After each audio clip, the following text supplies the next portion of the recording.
May I ask what was the reason you asked for the free Quran, or? Just out of interest. I like Okay. Yeah. Have you read it before? I've read bits of it before, but ages and ages and ages ago. I was much younger. So I spoke to you. So your background is agnostic, atheist. Yeah. You similar? Yeah, similar. Similar. Okay. I would say that I'm so open that I don't want to ascribe myself to any words. I'm just really developing and thinking. Yeah. So. Only you know what you are. We can't put a label to it. We can't put a label to it, and we cannot describe it. So that's the reason we ask, so we know from what angle to approach the discussion from, because we believe that all of us we know where we come from. For example, we know that we came from our parents, and their parents came from them. But ultimately, we ask this question, this existential question: where did all of this come from? All the matter, all the energy that you see in the universe, or in fact, where did the universe itself come from? So, I'm sure you guys must have thought about it. What is the most rational, coherent response that you have got from this? I'm guessing we're doing Kalam cosmological argument here. Yeah, so what did you gather from that? I know the argument. How does it go? So you can't have an infinite regressing. No, even before that. What is the first? Oh, so everything happens has to have a cause. Yeah, so everything that exists must have a cause. Anything that begins to exist must have a cause.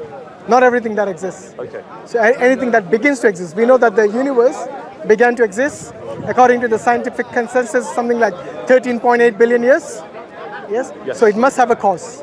Now, what do you think that cause is? I don't know. In your worldview, of course. I don't know. I think it's quite a big jump to go from like a being to then like a personal God. That's. So you think there's a being? I'm not too sure. I think there might be.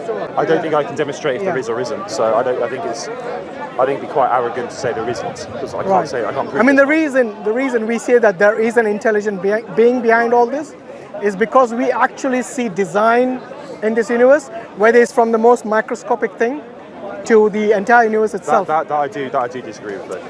Which part? I think just because something looks like it's been designed, it doesn't necessarily. Okay, give me an example. I mean, that you think is designed, but it's not really designed. I think it's more to do with evolution. I think it's almost a series of accidents. Even evolution. Take the DNA, for example. Right, sure. Do you see design in DNA? If you've done any studies, no. Even high school level or your secondary level, because when you talk about DNA, you're talking about something which is consistent in all human beings. Sure. Yes? Sure. That's how you know the species sometimes. Even if it's completely like in an accident or something, you'd be able to identify whether that's an animal or a human being. Correct. Yes? Yeah. So how is it possible for all of this DNA, which we know is a specific code in there and a specific design in there? Yeah. How do you think it came about just randomly? I think we got really, really, really lucky. I think it's time. Come on, seriously? Are you going to put it down to luck? I think you absolutely can, yeah. I don't think you can have anything randomly existing which is consistent. Everything is random. In fact, random itself is not random.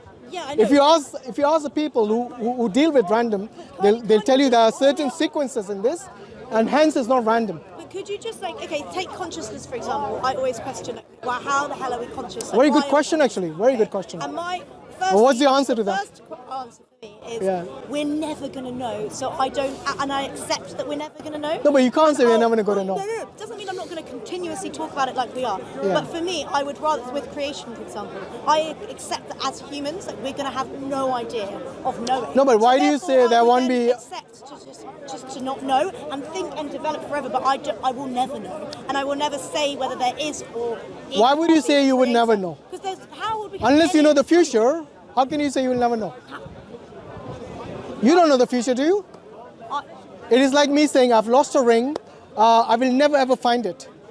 Maybe somebody who has the device, somebody has the tools, are able to find it. If I'm not able to find it, but for you to make this assertion that you will never find an answer to such a thing, is kind of problematic in itself, because then you're assuming that you know the future. Okay, I wouldn't say that I don't know what you meant by we, but I'm assuming human beings, right? I wouldn't say I'm predicting the future. I'm saying that I'm making a wise decision, having looked at the history and having looked at the way the world's developed, how there are multiple religions and stories that people love to ascribe themselves. We have people who love to think about what's it called, star signs and everything, which I love to think about. But Yeah, that's but- their own narrative and story. No, but hold on. And there is in history. People have time- spoken about consciousness. Other religions have spoken about consciousness. In fact, Islam speaks about consciousness. Today, if you go and speak to a psychologist, they will speak to you about consciousness. They'll tell you about emotions and how you actually are impacted by it. So consciousness itself, which we call the nafs, okay, it's quite broad in its understanding, but we do have a lot of information about it. Yes? What do It you can, think for example, why are we conscious? for example, how would you define consciousness? I define it as an inner awakeness, an inner monologue, and an inner aliveness. It's basically just awareness. Sorry? It's just awareness. So if awareness, to be aware of your environment, that's if you're conscious of your environment, hence you're conscious. That sounds like you're saying it's like a physical thing then. No, it Like is not. It's not physical sensory thing. experiences Your and how consciousness you- is how something it which processes which the scientists have no empirical evidence for. So it cannot be physical. Because if it was physical, they would have by now had the evidence for consciousness.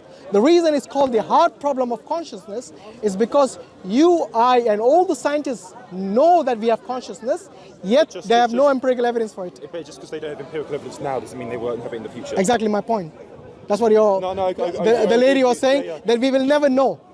To make this assertion itself is problematic because you don't have the tools maybe right now. But all I'm saying is that, in fact, there's something called the philosophy of science, which does believe in consciousness, which believes in the metaphysical, yes, which can explain to you things about emotions and so on. Like I said, psychology is one of them. But science itself is something which is a study of the naturalistic world, which is beyond the scope of science to understand the metaphysical, like your consciousness. Going back to that point previously, Yeah. you're saying it's beyond the point of science to understand the metaphysical. Different now. sciences. One is called the philosophy of science, the other is naturalistic science. So even science has different fields. Okay, but the philosophy of science part just sounds like Like what? I don't really. It's much more broad than actual science, you know that. Yeah, but how is it science though?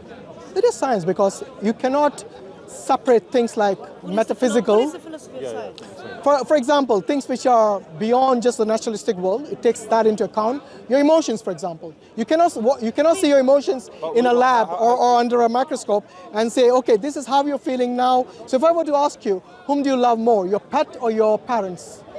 How can you, other than yourself, how will you prove objectively to anybody else your answer? You can't. But that's not really the philosophy of science. It is. You could probably Ask a psychologist, You probably could. and they will be able to tell you, asking you certain questions. If they could see your like sensory reaction to like negative things happening to your parents and your pets. No, then electrochemical that's- impulses have got nothing to do with consciousness or your emotions. A person taking drugs can show those signs. To do with that. It's just how these are mechanical things within your body. They undergo a certain change depending on certain observations within at that particular time. Like I said, it can be induced by chemicals. Do you know that? Yeah, but I think that's like got nothing to do with precursor- consciousness. I think that's like a precursor to consciousnness, though. No, it's not. Okay, that's Can we go back different. to opinion. Is it- That's is- fine, is- that's fine. It's the operation of your brain through the neurons, which are physical, okay, and how they interact at that particular time. It's got nothing to do with consciousness itself. I disagree. Yeah? That's all. And then Well, I think they wouldn't call it, maybe my friend, they wouldn't call it the heart problem. So much better. Yeah. That's getting to the point where. No, that's psychology. So the psychologists, they ask you certain questions, and based on that, they deduce the answer that this is, yes, you love your cat more than your mom. See what I mean? So this is through inference, and there's nothing wrong in that. But that doesn't mean that they have evidence of that they can observe under a microscope. So it is based on inference. See what I mean? Similarly, we can understand where the universe came from based on inference. So if I were to ask you that the universe created itself, would you believe that? Or would that even be rational? I'm not sure, actually. Okay, it did exist at one point, and then it created itself. Think it didn't exist, It didn't exist, and it created I itself. don't think Is it that makes- rational? No, it doesn't make sense. Thank you. It doesn't make sense that it created itself. Yes. But why? That would be like saying a mother gave birth to herself. Yeah. I appreciate something your like point. that, similar. Appreciate It's an analogy. I know it's not perfect. So taking it back to like what you think a creator is, then like what? Is Okay, so before we jump to the creator, we need to go through certain inferences and to understand, like the Kalam cosmological argument which you talked about. The first point of that is anything that begins to exist must have a cause. Now we have already eliminated that the cause could be the universe itself. Do you agree? Because the universe didn't exist. It didn't exist in the first place. There's no way it could have caused itself.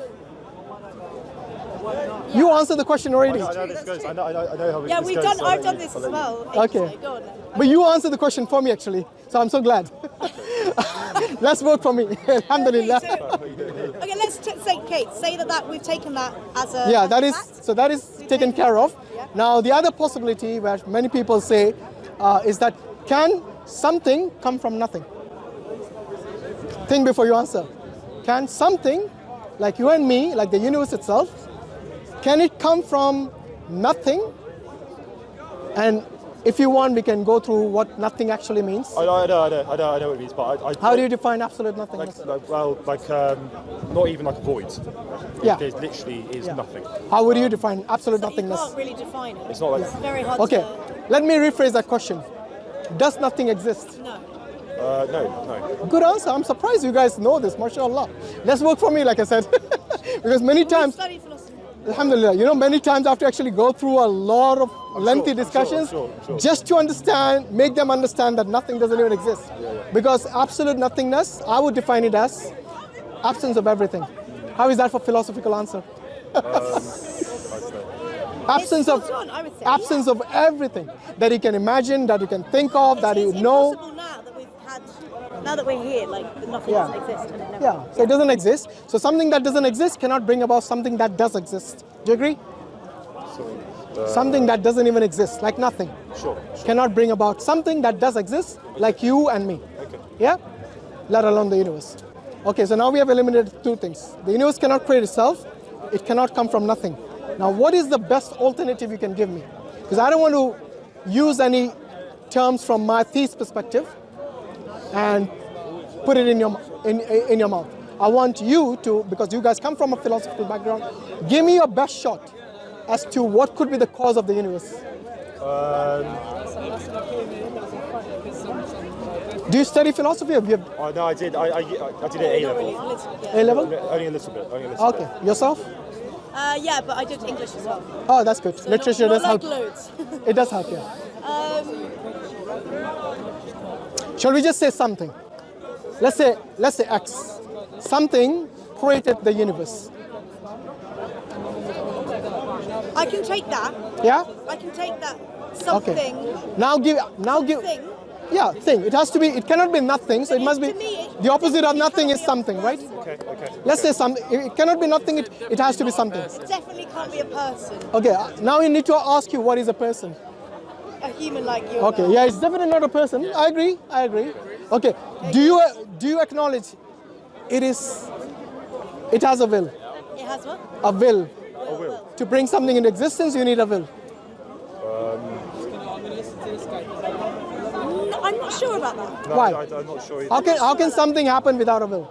If you're an agency, in order for you to act, you need a will to bring about that action into manifestation. In order to manifest any of your actions, as a being, you must have a will. Okay, but we haven't established that the something that created the universe was being. Yeah, but that's the reason I'm asking. If it has a will, then by definition it must be a being. No, but for example, like. So let's understand. But does it have to have?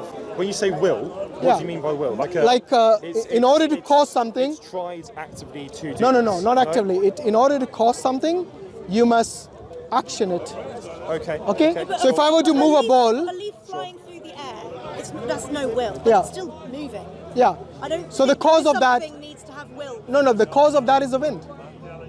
Okay? But there's no will. That's fine, but in order to, So- the wind didn't come from just a void, would it? Everything, like I There's said, no will in wind moving. no, I know, but So the there wind. can be movement and still Do you think the wind? happening Do you think the? without will. Okay. Do you think the wind is self-sufficient, independent, or the wind itself is contingent on something else? The will is the will. The will is contingent. Will or the wind? Okay, the wind. I'm getting confused myself. The wind. Yes, yes. The wind is contingent on something else. Exactly. It has to be. No, yeah. Remember the first law or the first rule of Kalam cosmology? Anything that exists, yes? Or sorry, anything that begins to exist must have a cause. Okay. The wind began to exist somewhere around the globe, I'm pretty sure. Yes? Doesn't matter which wind you talk about. Okay? It has a cause. So anything that and we have to go through this exercise of what caused it. And you'll come to a conclusion that anything that begins to exist is contingent. So now going back to this, the cause of the universe, which we call something, yes? Okay, before even we speak about will, let's at least say that it is not contingent. Because if it was contingent, then you'll have an infinite regress where you're going to ask, okay, what caused this? What caused X? What caused Y? What caused that? So on. See what I mean? And it's a never-ending infinite regress, which in reality doesn't exist, just like nothing. Logically speaking, you cannot have something going We have on. established that. I have accepted that we eliminated the first two things. So nothing and Nothing universe and is universe causing. creating itself. Yeah. So And the that's- third thing we can eliminate is infinite regress. And we have eliminated that, Yeah. There can't be an infinite regress, yes. Yeah. But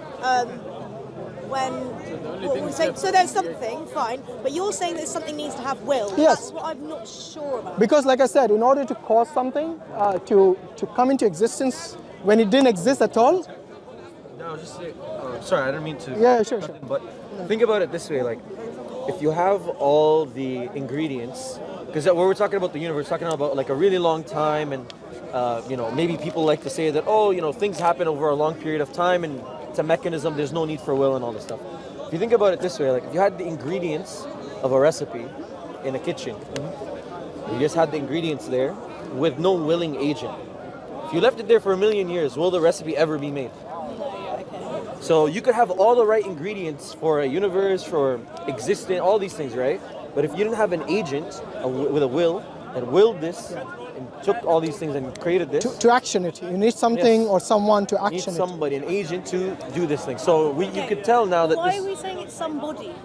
No, but How could it no, be? we are still on something. So surely We're still on something. sorry, Something. yeah, We are still on something, something. So in order, look, if anything that has a will, then automatically it is a being. Do you agree? It's yeah. a being. A being, A yeah. being. Like It could be a human being, it could be another being. Okay, all this, because you as a human being, you have a will. no, but the other example that we use is, could you just chuck up a load of letters and it lands into Shakespeare or something like that, right? No, not even. That yeah, would be I have heard magic. this, Where do you get that from? No, but technically that could happen. You could. No, could but have there all is those still a willing ingredients. agent. Do you That's see that? technically No, do you possible. see the willing agent though? Like to get Throwing the it up. You're still throwing it out. No, but Yeah, no. So I if you appreciate had that. lettuce, You still need the lettuce raw would material. never- I yeah. appreciate that, but that doesn't necessarily have to be a being. No, No, but it's still- when you say, look, you can't expect letters to just form a book. This is No, I agree with that. I agree with that. No, but the being, Theoretically, it's but the being could be possible even for the something. letters. Not that. No. If How? you just have all those letters in pile, once something would have to throw those letters up Yeah. to land into. Yeah, a- but do at you the notice very how least, that I thing? Do appreciate you notice how that thing has will, has volition? But you could have it. in order to a have- machine that does that. Yeah. So even if you want to say that, it's some kind of like willing agent. the machine has to be Okay, no, designed. The yes, machine, I the appreciate machine that. didn't pop out of existence, does it? No. So we have to go. Whatever example you give, you have to know. Go back to the first law, first rule of the machine Kalam doesn't have to be like cosmological an actual language. machine. It could be something natural that has that. Yeah, so hasn't give us this- been designed or made. So by a give us person. this example. What is this thing? What is this natural thing which can bring about the universe? Go on. I'm waiting. First of all, what don't know. natural I'm thing- not making any sort of. All claim I'm that saying is that in someone- order so to action it, I'm not making any okay, claim there. that's so- fine. In order for this natural thing to action something, it must have a will. In order to design the universe, in order to create the universe, in order to bring from nothing something, all of this requires someone, which is something, someone or something, which is a willing agent. Okay. Okay, But then so if this agent how is- how we go from something to someone? Yeah, Like I said, the will. You cannot divorce the will from this agent now. For me, I just can't compute that. Show me anything that happens without it being caused. It has to have a cause. Yeah, And this no, I cause, appreciate this that, causation. but it's not. But lots of things aren't consciously caused, though. No, but there must be some. Look, anything that begins to exist. Like you took the example of wind. You haven't shown me anything that does not have a cause so far. Everything has a cause. No, I agree. Okay, so the only thing that does not have a cause is what brought is this necessary thing, if you want to call it, something or some being, whatever you want to call it. This necessary entity, yes, has to bring about the universe, and in order to bring it about into existence, it must have a will. Yeah, just ignore this. Okay? And the number is 9. So what I mean? So I got distracted a little bit there. Yeah, sorry about that. No. It's Speaker's Corner, we got hackers here. Not your fault, so what? Okay, so in order for anything to be caused, you cannot do it without a will in order to action it. Okay. If you want to bring about an action, let's say you are a conscious being and you are bringing something to the world, you have your own creation, for example, or even your own baby, for example, you must have a will to do that. Yes? Or something that brings about it from it didn't exist to existence. Okay. You cannot do it without being... Let's say yes, because I don't. No, but you can't just say yes. Look, if something is coming from nothing, in order to bring it into existence, there must be a will involved. You can't divorce it from. But can you just tell me what you mean by will specifically? Okay, means actively, consciously bringing it into existence. No, I think you're confusing things now. So why does this? Which part am I confusing? Confusing. I think you're. How would you define will?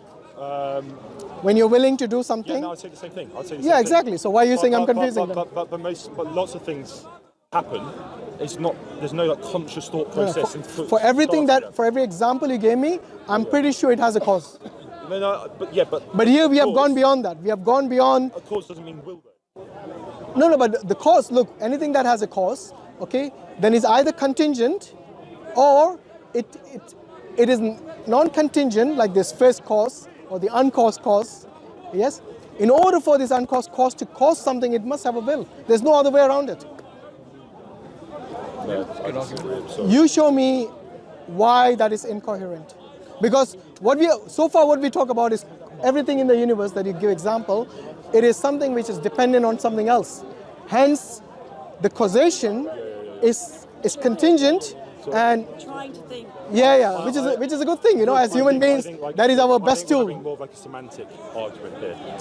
Like the semantics is the thing that you're. If you want to call causation semantics, that's up to you. But it's pretty scientific here in terms of something which is contingent and something which is not contingent, not dependent on anything, self-sufficient, self-existing, has a will, has intelligence, designs everything that you see from the micro to the macro. Okay, it must have a will. Okay, but yeah. And why you still didn't tell me? You still didn't tell me why you disagree with it, other than just shaking your head. Well, no, because as I said, Can I ask a quick random question? Did the sun exist before the being? Of course. The sun existed. If the universe existed, the sun is part of the universe. Yeah. So I thought we went beyond that already. No, I'm not saying what existed before the being, the something existed. No. We are taking it one step at a time. I'm saying the universe itself didn't exist at one point, and everything that you can imagine in the universe, including all the matter, all the energy, all the galaxies, all the suns, yes, all of these are contingent. All of these, all of this is contingent on the creator, something if you want to call it, someone if you want to call it, some being or some entity. But we can't. You know how we can't contemplate nothing.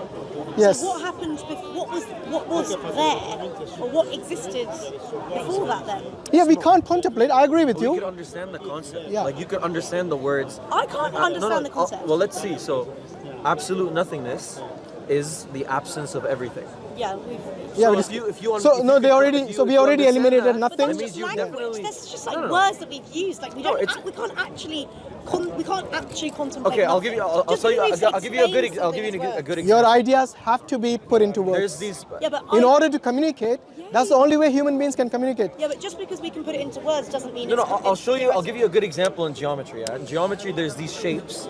Like I forgot what the word. Like a 1,000 shape polygon, I guess. Okay, yeah. There's names for these shapes, yeah. We could never conceptualize, we could never think of or imagine them, basically, but we can understand them conceptually. So you can see or vision in your mind what a 1,000-shaped polygon actually looks like, because we've never seen anything like it. 5 dimensions. But we could define one. We could define one, and you could understand that this word means Okay. 1,000-shaped polygon. You don't need to be able to see it to understand it. You know what I mean? Okay, that's fine. Can I quickly? Yeah, sure, go on. Okay, so that makes sense to me. But then, so say there is this nothing. Then Nothing doesn't No, exist. there isn't. That's the point. No, there is a something. No, but before the being that you're saying, before the being created the universe, Yeah, so there there's still the there being. was nothing. No, Oh. there was never So nothing. there was always. No, wait. No, There's no. always a being. Yes. And that's what I meant by the necessary. There's always been Yes. a being. That's why I said a necessary being, as opposed to the contingent existence, like the universe, like you and me, everything. So there has to be something always there, someone or some entity always there, which we call the necessary existence, the necessary Why do we call being. it someone? Because there was no. Because I- earth for the someone to be on. because- So is this someone? What is this someone? What is it? It's good God. Yeah, I know, but what is God? You can call- look. energy. To make No, things no. easier, we don't believe in God as a human being. So when we say someone, we're not talking about a human being. So why do We're we talking attach the being's language to what you believe is God? Because a being That's has a big problem I have. a being has to have a will in order to do something, to action something. In this case, the universe, creating the universe. So it has to be an intelligent being with a will. problem I've got that is I don't necessarily think it has to be like a conscious, intentional thing. Why not? Why does it have to be? Because that. Can I tell you why? I'm not making the Can I claim tell that. you I'm why? not saying it wasn't. Let me but tell you I'm why. not- Let me I'm tell you just- why. go on. Because if it's not an intentional, unconscious cause, if it's a mechanistic, that's the only other alternative. Sure. If it's mechanistic, like you said with the AI, eternal causes have eternal effects. So what does that mean? So if there is, for example, if I turn the light switch on, there's no lag between me turning it on and the light coming on. So, because we know that existence wasn't always here, and we know that prior to existence, there was this thing, that means the cause is not a mechanistic cause. You see what I'm saying? Because mechanistic causes, there's no lag. If the cause exists, the effect necessarily exists. So if there's a being, there needs to be an effect. There needs to be a universe. But we know the universe didn't always exist, and we know for the universe to exist, there must have always been a being. So you see, there's this time, you could say, where there was the being and no universe. That means the cause. That's the problem. I still want to know, why do you disagree with So it has to be a conscious, intentional. It has to be there was a point in conscious time willing where It agent? was an intention agent that Yeah. made it to come about, because it wasn't forced. I just explained, like electrical currents on a circuit or anything like that. Like if there was a if the cause occurs, effect necessarily occurs. That's a mechanistic cause. But an intentional cause, like I, for example, have the ability to see, but I could delay that. I could delay sight by closing my eyes, but I could intentionally want to see by opening my eyes. See what I'm saying? Oh, I'm sorry. I'm not following this. Okay, just Some stick lot the of words and stick. taken. Okay, how about I've this? been trying. Yeah, keep it simple, bro. I'll keep it to the electrical example, which is what switch on immediately if Can I everything's just know what working. you're trying to prove now? I'm just trying to show it because he's stuck on Sorry, the fact Willis. that this agent or this being or this thing has will or it's an agent, it's a volition, it's Actively conscious. trying to Yes, create. actively trying to create. It's not some mechanism that's like dead. You know what I mean? Like a dead I still mechanism. want to know from you guys, why do you think this being or this entity, say for example, cannot be conscious and willing if you know that it is going to bring this existence, including the universe, to be created? Why do you think it's not conscious or willing? So for anyone to create anything, they must have consciousness. He's saying it could have been the other way. Yeah, but what's the alternative? It cannot be mechanical, because mechanical, then you must imply there must be some other matter, some other thing before the universe then, which we have no evidence for. So like mechanistic things require like calibration, require somebody to bring them about, Oh, I etc. see. So Yeah, I see. they're dependent, like the way they're functioning, they're dependent on something that configures their function. Yeah. That's one issue. Another issue that I'd say to you is the issue that I was talking about before. Mechanistic causes don't have ability to not manifest their effects. How do you know that the being that created the universe was created by a being before that? Oh, good. So if that let's say that this is the case, then you wouldn't be talking about the being that would be the ultimate creator, because the thing that is the ultimate creator that everything else relies upon like the first cannot point. yes the first exactly I it see, cannot I see. because remember the problem of infinite regress, because okay, if you say the thing that created the universe also had something to create, that means we're not talking about God, we're talking I about appreciate But that. surely the something before, ultimate yeah. creator doesn't the ultimate creator still have an infinite? Sorry? No, Doesn't because that it's still have the uncreated. infinite- Let me tell you why. Because you're it is making a- uncreated, it's self-sufficient, it's It's independent. only things that have began to exist Yes. needed cause before. And the argument is it never began to exist, it always existed. Exactly. Yeah. And even if you strip it away from time, yeah, because some people like to talk about timing issues, like time. Let's not complicate I'm not what- gonna complicate. If you just do this, if you take the sum aggregate, if you just collect all things that are dependent on other things, like the wind, like the universe, everything within the universe, all that, just take it as a sum. All that, because it's dependent on something else, that whole set is dependent on something else, and because everything that is dependent is inside that set, it cannot be dependent on something that is dependent also. Why? Because all dependent things are inside that set. You get what So I'm saying? we need to count everything you see, the universe, and you cannot say that everything that is outside the universe, yes, in this case, because we don't know. So we are using inference here, and that's how we conclude that there must be an entity which brought about all this into existence, but then we have to give that entity attributes, because you cannot talk about any entity without attributes. And that's why we say, in order for it to create, it must be of the nature to create, the ability to create. It must have intelligence, it must have a will. You cannot say it doesn't, because then it wouldn't make sense for it to bring about into existence this universe. Okay, so That's the most obviously plausible this explanation. Argument, it's gone to a point where it's like it really is hard to not agree that there is. For as the journey of our argument, okay, we're at a point where it's hard to argue that there's no ultimate creator that's always existed. No, there is, okay. It's hard, yeah, That it's has hard. always. Yeah. It's hard not. That's to the most plausible explanation. Yeah. At the point we're at now. Good. But what I find tricky now then is like what is that being? Like what is that? Is what?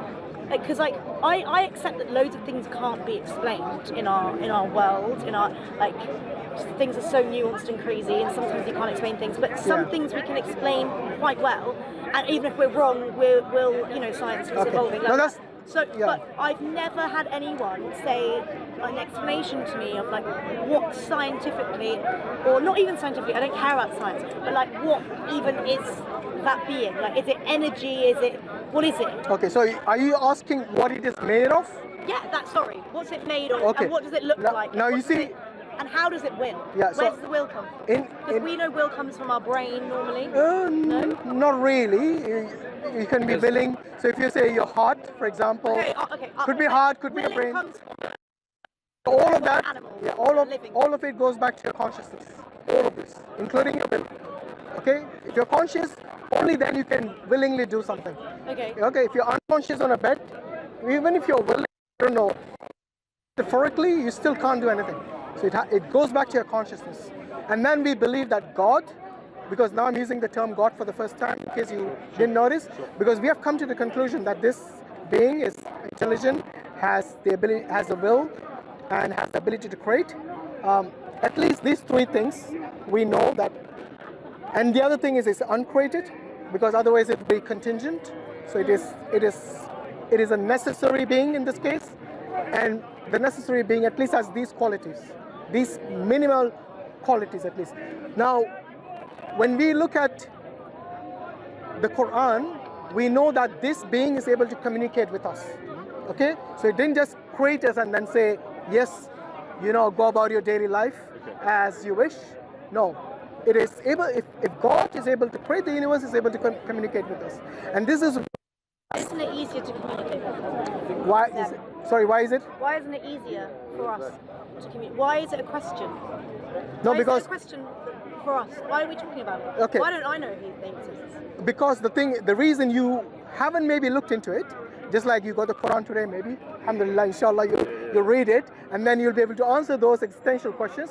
That differs. That's what defines us different from the deist. You studied about deism, right? Yes. So in deism, the God is just created everything, and then that's it. Okay, everything else is mechanical in a way. So you want to say I was something? going to say something. Yeah. Sister, you actually believe that you do. You're actually born with that understanding. So we believe, like as Muslims, we actually do believe that you're born believing in God. So we actually think that the reason you're more clear to me, or why don't I already believe, or why not? We don't think that that's a product of God. We think that simply in the Quran it says that it talks about your natural inclination. We believe in this thing called a fitrah. So your fitrah is your natural predisposition to recognize your creator, to recognize there's a higher power. Obviously, we're not saying kids from Christian families are born and they're saying, I'm Muslim. No, no, no. There's this inclination inside us. So there's like a longing, like a yearning, like a spirit, like a spiritual fulfillment that we require to connect with our Creator. And this is something actually that they've done studies. Extremely subjective. Yeah, But no. I had So that's so what I was just much- gonna tell you. It's actually something that isn't subjective that they've done studies on at Oxford University. Justin Barrett has a famous study about it. Basically, they've done studies on children that come from atheistic backgrounds, from countries that are more secular and atheistic, and basically they've seen that these children, from a young age, they have this natural inclination to recognize there's a divine higher power of some sorts. And what's interesting is he also cites the fitrah as a conception that the Muslims believe that human beings are actually born. What do we really think this is? God who created you, like He created everything else with a purpose, created you with a purpose, and left in you a signature, kind of a way to, like a signature of the Creator, is like a longing or yearning for the one who created you. But what happens is what? I want to land for your point, because your point is a good point. Why? Like, it's a good question. Like, why don't we have this? What happens is we're born, and it's also mentioned in the Quran. When we're born on this natural fitrah, and then what happens is our parents, what's called, change our beliefs, and obviously from beyond our parents, our socialization. So when we study in sociology, there's primary socialization, secondary socialization. Primary is your family, your home. And then secondary is when you leave the house, you get educated, and we're in a country that's secular, that really pushes away religion, that's really hyper-capitalistic, that's materialistic. So it pushes all these things on you, and it preps you to be a 9-to-5 worker. It tells you the things that are worth pursuing in life are things that are mostly hedonistic, and things that serve the capitalist interest, which is basically being a productive member of the economic part of society. So it doesn't give you value in, don't spend time like searching for your purpose, or searching for whether God created you, or fulfilling these spiritual answers. That has no economic benefit for the system, the capitalist system we're living in. So it pushes away these things, and you get socialized. And by the way, not just you, all of us, we all get socialized into this. And what happens is your fitrah becomes veiled. So we believe the fitrah could be unveiled and veiled and clouded, basically. So when you go through all of this, your fitrah gets veiled, and when you start now looking into, I have a deep yearning of energy within me, which is not really to do with a belief in a higher being. It's to do with like appreciation of like the amazingness of the world and life, and also I'm not a 9-to-5 person. I want to like be a traveler. It's not really like I'm within this. So you're already breaking away from your socialization in one way. I'm within this socialization, but I know what you're talking about with this inbuilt, whatever this study has proven. It's a natural inclination, a disposition. I think that study, you can't really like prove it. It's not one, by the way. Those people, all those children have been within some kind of socialization themselves. Like I used to write in my diary about a god. No, so I'll explain to you. So what they do, like, generally speaking, like in these or studies, it could be your inner, natural disposition, which you didn't realize is actually making you think about. You asking these questions about and wondering about the nature around you. Actually, that itself is from the fitrah, because you're asking these existential questions. Where did all this come from? Just 1 second. I want to your point about two points. You mentioned gratefulness and appreciation, and you mentioned the point about the studies. So these studies are peer reviewed. So I don't want to get into a back and forth about like how valid these is. If they're peer reviewed, they're peer reviewed. Like that's what it is. And it's not one. There's a lot of studies, and in fact, the Sorry, popular. I just want to go back to what did the study try to prove again? It's showing that generally human beings are born with a natural inclination, a natural yearning, and a natural belief to recognize a creator. Like basically, what is the conclusion? And this is a lot in the psychology of religion. Sorry, you can look into the psychology of religion. They have some literature on this stuff. It's basically actually atheism is not the default position. In fact, it's believing in God. atheism is actually an acquired position, they call it in the literature. So why? Because atheism is a positive denial of something that we generally as human beings believe If is someone true. was born just on like a desert island, never met Yes, another person yes, ever again, yeah, they would believe in a creator. Yeah. You think, but okay, a creator or God, or would it No, be- they would no, because we believe God is the creator. So it's not. So it's the same no. thing. Yeah, it's the same Yeah, thing yeah, for us, yeah. but not just If that. you look at all the ancient I civilizations, personally don't think one would believe it. Let me tell you how. Actually, there's a whole range of our arguments in philosophy, ontological arguments, a priori arguments. There's also teleological arguments. All would work on an island. So ontological argument, you just what's it called, from a priori principles prior to experience, just through contemplation of concepts and things, you get to a conclusion, a rational conclusion that God exists. Teleological, teleological. A priori reasoning. A priori is pre-experience reasoning. Yeah. So basically, if you're on an island, you could just through the, what's it called, contemplation on just reason, like you try to reason your way to God through contemplation. This is something that philosophers do. There's actually like what's it called, discussions about people on islands. Can people on islands get to God? Are you breathing? yeah. Of course. And Because look, if you so look there's at all kinds brother, just one second. If you look at all the ancient civilizations, you will see they worship something or the other. Whether it's stones, whether it's something which is a being which they don't give a form to, they always gravitate to believe or worship something. Okay, but many times, like you said, you know, the fitra, your natural disposition is clouded, and then you might gravitate towards something which is incorrect, wrong, and it happens through nurture, not through nature, but through nurture, through your family, through your environment, and so on. But then let's go back to what we were talking about. You know, trying to eliminate everything except for this necessary being. Do you believe that there is a necessary being which brought about the universe into existence now? That's just one important. Okay, just really quick. One important point. She mentioned appreciation. So we're trying to show you actually what we're trying to like ask you to like ponder on and accept is actually something you're actually yearning towards closer and closer. Because what did you say? You said, I have this appreciation. I really want to. No, I'll tell you. So, but you know, in the Islamic conception, what we see is actually denying the Creator is the ultimate form of ingratitude. So what you're doing is the opposite. Actually, you're saying, I want to appreciate. You're looking to appreciate. So what you're doing is actually in line of what we're saying to you. Because what we're telling you is accept Islam, become a Muslim, which is what accept your Creator and submit to Him. This is the ultimate form. Sorry? Oh, let me. Language is also really weird. I'll tell you why we say submitting. When we submit, we're saying what? We're saying you gave us everything. That's why it's the ultimate form of gratitude. Because we're saying, look, nothing that we have came about from ourselves. You didn't work for your eyes. You got it for free. You didn't get a receipt for your eyes. You didn't have to pay for it. When you go to the doctor, doctors do stuff for you. You have to pay for it. You pay through it taxes. I get the NHS here; it's free and stuff. But generally, you're still paying. You're still paying in some sort. You're taking part in society. You're paying in some sort. The point is, you have everything. Your parents, all the blessings you have in your life, this universe that you exist within. Everything that you have is from this Creator. So submit. What do you mean by submission? Is basically the will of God, and your will is kind of in sync here, because He wants you to know Him and to appreciate His creation, and that's how you appreciate Him. So you might not be doing it actively, knowingly, but indirectly you are still submitting to His will, because He told you to seek Him and to search for Him by appreciating His creation. Allah says to look beyond the horizon and within yourself so that you know. Yes? Know what? Know that He exists. I still don't understand why. What's the thing called? The fitra? Sorry. Is that? Fitra. Fitra. Yeah, fitra. The fitra. Yes. The fitra. Yeah, The no, fitra. fitra. The natural disposition, basically. I still don't understand how that is enough to explain why. Oh, no, we're not saying that's enough. No, we're not. I just told you that's You know, my question was, okay, so why don't we all, as humans, all just agree? I gave you the point. You know why? It's because we have these. God gives us fitra, but then fitra could be clouded or it could be unveiled by what your socialization and what things you consume and what things you do.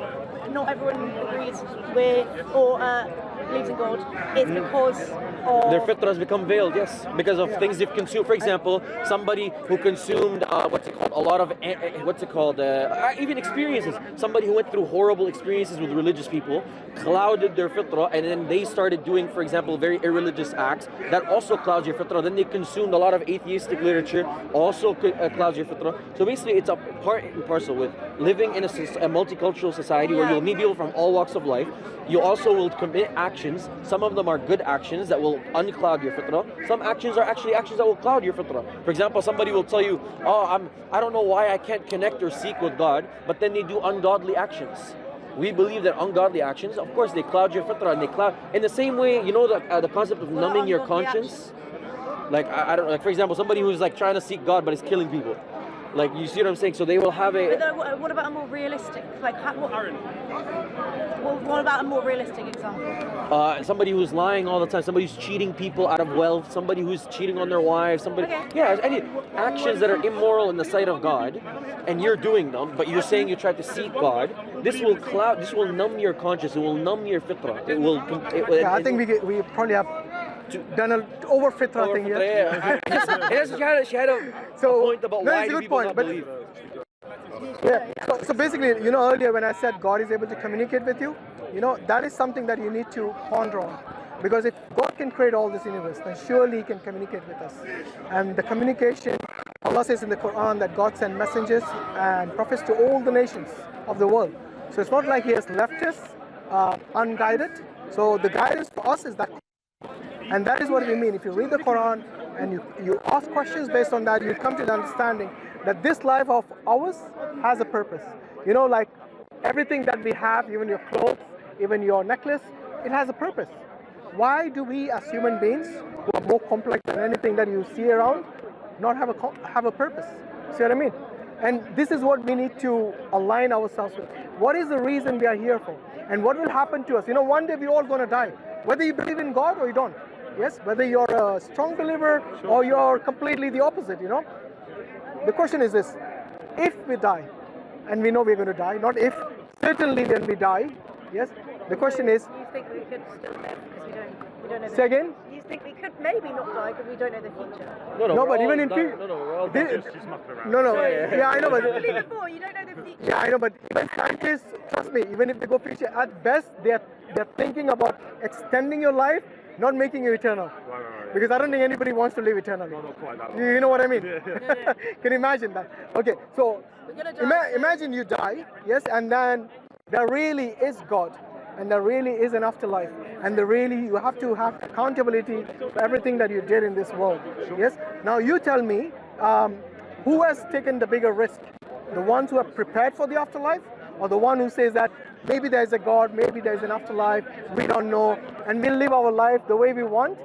Tell me who's taken the bigger risk. You see what I mean? I'm happy to take the risk. No, I'll tell you why you're not. You This is something wouldn't. People say. No, we need to I'll tell you why. You haven't thought it through. Okay, last thing. You haven't thought it through, that's why. Let me tell you why you're not happy to take the risk. Because what we're asking you to do is an investment, yeah? We're asking you to take a reasonable amount of your time in a finite life to actually investigate what could possibly happen to you in an infinite afterlife. See the point? So you really, as somebody who's grown up in Western society and stuff, we really care about being happy, right? I can't wait to come back to life and be like, fuck. No, seriously. If you No, but for you taking the risk, it's basically like you saying that I got a test in a week's time, but then I'm not going to prepare for it. I'll take my chances. But I don't know. That's exactly what you're doing. And not just that, you really care about having a happy life, right? In this life. Yeah. Do you care about having a happy life? Yeah. Okay, so if you care about having a happy life in a finite life, imagine how much real care you have if there's an infinite afterlife. That's a good argument. I'll think about it. So just keep that in mind. Keep it in We're not mind. asking you to do something unreasonable. We're telling you, look, if you really care about happiness in this life, you're going to care a lot more about happiness in an afterlife. And why you... we're also not... It's not arbitrary that we're telling you look into the Quran. Why? Because like my brother said, what's called throughout history is demonstrable. We have the stories of many people in the past who came and claimed that they've had a revelation from this creator. Yeah? Now, you could now try going and assessing every single civilization, but you don't need to do that. All you need to do is assess just rationally. The first person you assess is the person that came for you, who claimed to come for you. Jesus said, I've only come for the lost sheep of Israel. Judaism is an ethno-religion. You're not Israelites. The only prophet that you could look at historically that said, I've come as a mercy to mankind, until the day of judgment is the Prophet Muhammad, peace be upon him, and he says the final revelation is the Quran. So rationally, this is the first thing you'd investigate. So we're not saying it's arbitrary. Oh, just because we're Muslim, investigate the Quran. It's like no. It's like if we were in the time of Jesus, we'd be followers of Jesus. We wouldn't be Christians though, because Christianity is something that came well after. Jesus wasn't walking around saying he was a Christian. So same with Moses. The term Judaism came after Moses. I think one way to shortlist, because obviously we don't have the lifetime to go and investigate every religion. So what I normally say is that shortlist the religions which claim to be monotheistic. You know, because if you have more than one God, you will have problems, you'll have chaos, isn't it? Like if one God says... yeah, I don't know. Yeah.